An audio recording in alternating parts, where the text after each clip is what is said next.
Hello everyone, this is Azraelis and we are back again with some more Warframe. Today I'm going to go ahead and show you guys Rhino. This was requested a lot by a lot of different people, just because there's a lot of people who play with me, and when maybe they're not ready to go ahead and play T4 Survival or some other high-level content, this is the guy that I grab.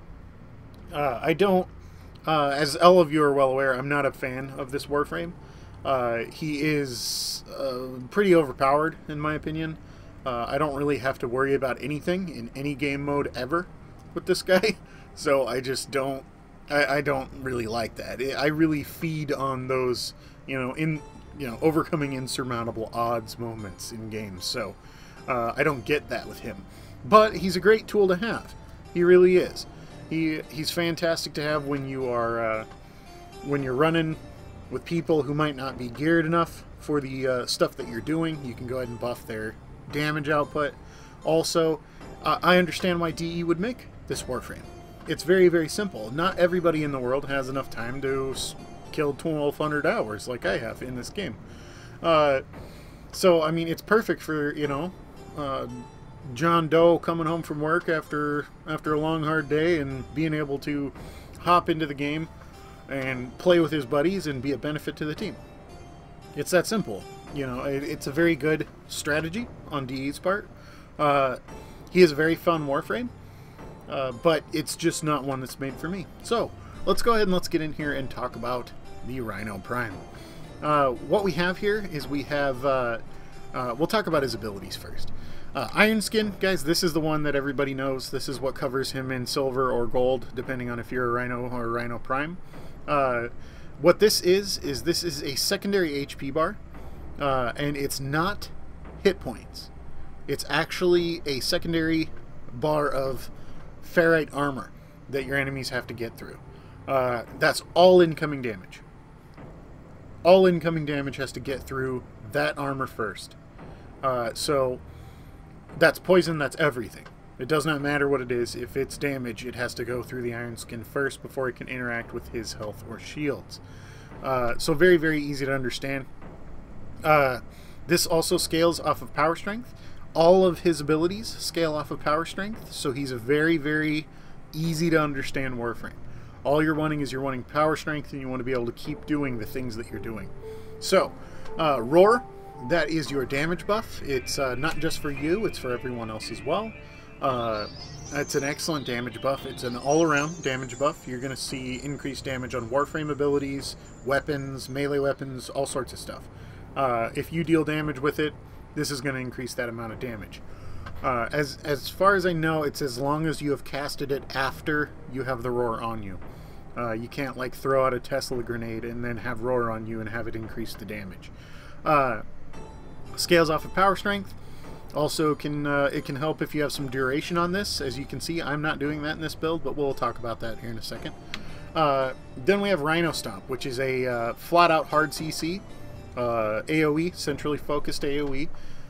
It lifts up targets after the Rhino stomps on the ground and holds them in air for the duration. It is a flat-out hard CC. The combination of these three skills is what makes him feel completely overpowered to a player like me.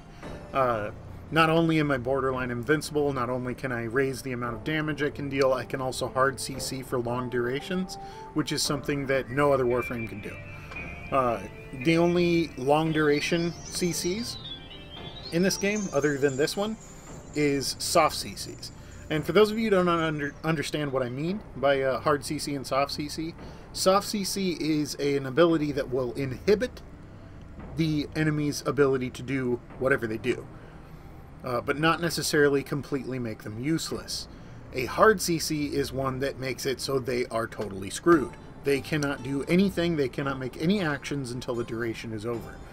The most common forms of these is a soft CC is like a Nyx Chaos, where, they can still aggro onto your team, so the Chaos isn't necessarily going to make it so that they don't deal any damage, it's just going to inhibit their ability to do so. And cold and stuff like that, slowing the target down, that would be a soft CC. Rhino Stomp and fire procs and electricity procs, stuns, those kind of things, those are hard CCs. And all of the other hard CCs in this game are short durations. You can take Oberon into account. He lifts the target up, slams them on the ground. They have to get up. That whole entire short duration of that animation, they're hard CC'd. They can't do anything. So, as you know, it's just a matter of Rhino just goes ahead and he goes over the top on everything. And you have to have a Warframe that does that to have balance in the game. So, let's go ahead and let's actually talk about what the actual build I use. I use a Vitality and a Redirection in the Primes 2 sideways D polarity slots, and then I use a Flow in his 1-. Then I've got a Fleeting Expertise, which we will talk about this some more here in a second. But we have a Blind Rage and Intensify combo to give ourselves 93% power strength to increase the abilities of all of these. The last thing that we have on here is Stretch, which is, I mean, you can put whatever you want in here. I just wanted a little bit of extra range because I have a tendency to use this after I start charging into a group. So I still want to hit those guys who are standing behind me, my buddies who are coming in behind me. I still want to hit them, and I found out that I could do that with just a rank 6 Stretch. So it's really a personal preference. You put whatever you want in this last slot. You have 9 points, I believe? Yeah, 9 points. You can use Rhino Charge if you want. It doesn't have a far enough range for me, so I don't use it. And then I got a Rifle Lamp. Now, guys, what I do, since he already feels OP to me, I just go completely and utterly OP. And this is really the reason that people were asking me to go ahead and show this, and that's because I just completely destroy everything. It doesn't matter where I am, what I'm doing, I destroy it. I just totally destroy it. I'll be in 40 minutes into a T4 survival, and I'm still burst firing with this Boltor Prime and dropping heavy gunners. And it's literally that simple. What we've got here, guys, is we have all of those abilities that are normally on here, and we're taking the highest DPS assault rifle in the game. Right here. Boom. Very, very simple. Serration Split Chamber Heavy Caliber, maxed out Speed Trigger, Stormbringer, Infected Clip, Thermite rounds, and Cryo rounds to give us both corrosive and blast damage. The amount of DPS that comes out of this thing with a 16 fire rate is completely insane. When you put on a 7-second roar, which normally it's 50 or 15 seconds for an unaugmented roar, but I use a Fleeting Expertise, you're talking about increasing this thing's damage even more. So you just completely kill everything. Vor comes out and you just stand there laughing at him while you completely obliterate him. And that's just how it works, which isn't really as hard as people think. Vor's actually a really easy boss as long as you know how to play against him, I should say.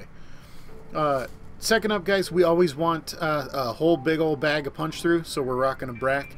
I know a lot of guys who play in high level content with Tysuses and things like that. Guys, at the end of the day, I can kill entire mobs 50 minutes in with my Brack and this Rhino. So I don't really care. You know, if I was going to go for like, you know, an hour plus, I might actually think about doing that, but there's no point. Especially now that I have Mephistopheles. And I should introduce you guys. This is Mephistopheles. This is my dog. This dude is pretty awesome. I'm just going to go ahead and put it out there. He's a Sasha Kubro. He's the first one I ever got. I have no interest in getting any more. He's just ridiculous. Before we talk about the dual lickers, we'll go ahead and just talk about this. I've got a 2 from the top bite, a 2 from the top maul, and a full ferocity. What these do is they bring me up to a 37% critical chance and a 4.5 times critical modifier on him. Then I get 1,642 slash out of this guy. I also made him as tanky as humanly possible, as tanky as I possibly could, by putting on a 4 from the top link and a maxed out link shields. That makes this dude just amazing. He just has so much tankiness that if he does go down, it doesn't really matter because I'm just a Rhino. I'm just going to jump down there, Rhino stomp, and then pick him up. Incredibly tanky. And then on top of that, I have Pack Leader, which is going to go ahead and heal my Kubro for 36% of the damage I deal in melee. And the damage I deal in melee is insane as well, and we will be talking about in a second. Scavenge and Dig, those are just kind of just on here because I had them.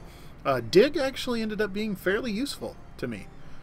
sometimes during load screens at the beginning of like an ODD and stuff, I've come out and I've realized that there's credits all over the floor and I have a full energy bar.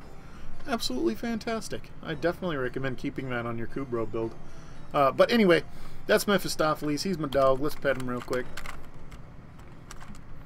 Oh, you're just a good doggy. Oh, anyway.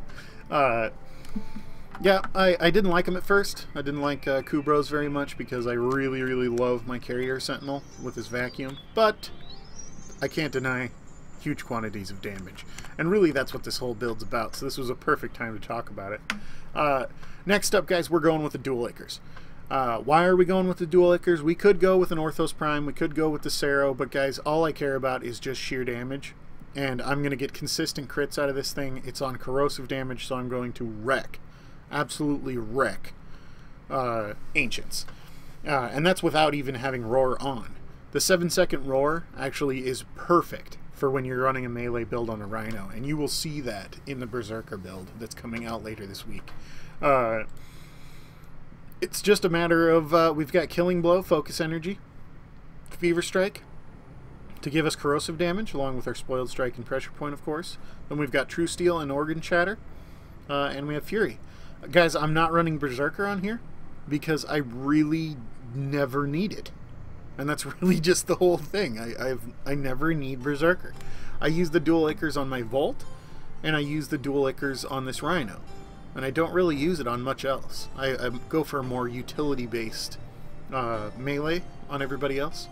So this thing does incredible amounts of damage. And the fact is, guys, when you're running a Fury Berserker combo on a Dual Acres, what ends up happening is if you have any lag from the host, or maybe if you don't have a very good frame rate on your computer, you're going to end up not getting as good of damage out of these things. So just as a rule, I kind of keep it without the Berserker. And that's just how it goes. On the Volt, I don't even really use Fury either. I just go ahead and put increased reach on it because my my speed buff is going to increase this thing's speed to as fast as I need it to go. At the end of the day, guys, you know, I would have to tell you that this is incredibly fun to play because it is. It's just not incredibly fun for me. And that's just because I really like dealing with insurmountable odds. And this guy really makes it feel like you are just completely unstoppable. Hence his namesake. So there you go. That is exactly what I've been doing in high-level survivals with my Rhino. Very, very simple, very easy to understand, and that's just the name of the game when it comes to Rhino. If you put the most OP weapons you can find on him, he's going to just rain doom upon the heads of all the enemies, and it's no problems at all. So, it's the same exact deal for Ogress. If you're playing defense, you throw an Ogress or a Penta on this guy, and he's just going to completely destroy everything. Anytime any enemies get anywhere near your Cryo Core, you just Rhino Stomp. Very, very simple. Very easy to understand. So, anyway, guys, that is the Rhino build I use. There will be a couple more Rhino stuff coming out. Also, I will have some Loki Prime content. I should be launching today, the day that I'm recording this, a kind of hilarious video of Loki Prime running through T4 Survival and killing Gore. So, there is going to be some more melee stuff as well, and you'll see a lot of Mephistopheles here in the future. So go ahead and leave a comment down below if you know what that name pertains to. I named him that because of these ears. That's it. That's all I got for you. So anyway, thank you for watching, guys. I'm Azaralis, and I'm out of here. Peace.